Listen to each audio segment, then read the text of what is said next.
est-ce que vous avez un problème personnel avec M. Moïse Katumbi? Pourquoi est-ce que j'aurais un problème personnel avec lui? Je vais vous dire une chose. Il ne faut pas distraire les gens en racontant des histoires que tout ce qu'on peut faire dans ce pays-là, ça concerne tel individu. Il n'est pas plus important que 122 millions de Congolais que nous avons. Je pense qu'il a un problème dans sa tête de penser que tout ce qu'on peut faire, ça le concerne lui. Lui, il faut lui poser la question. Son père, il est d'où? Il est grec, italien. Il faut lui poser la question. Sa mère, elle est d'où? Elle est zambienne. Il faut lui poser la question. Sa femme, elle est d'où? Elle est tutsi burundaise rwandaise. Ce que Noël Tchani dit, c'est une vérité. Il ne peut pas être président de la République démocratique du Congo. Vous vous rendez compte s'il devenait président de la République démocratique du Congo?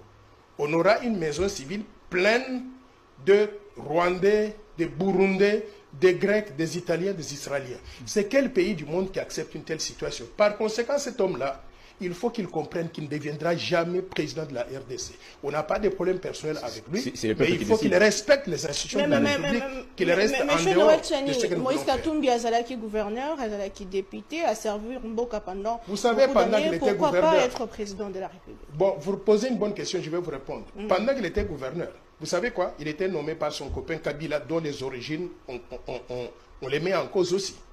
Ça, c'est un. Deux, vous dites, il a été gouverneur. Vous savez, aux États-Unis, on a connu Arnold Schwarzenegger, un plus grand gouverneur que ce monsieur-là.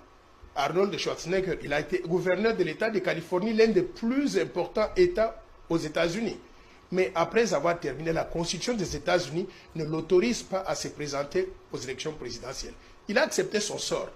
Il y a le diplomate par excellence, Henry Kissinger, aux États-Unis. C'est le ministre des Affaires étrangères. L'homme qui avait négocié les accords de Camp David.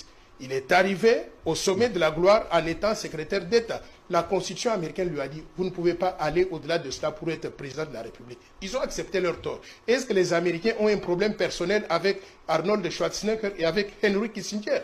Non. Moi, je pense que ce monsieur-là, la première des choses qu'il devrait faire, il devrait retourner à l'école, étudier. Peut-être qu'il va apprendre à réfléchir correctement. Mais une fois qu'il a étudié, il va découvrir que le Congo n'est pas là pour lui faire la guerre à lui. Et lui ne devrait pas...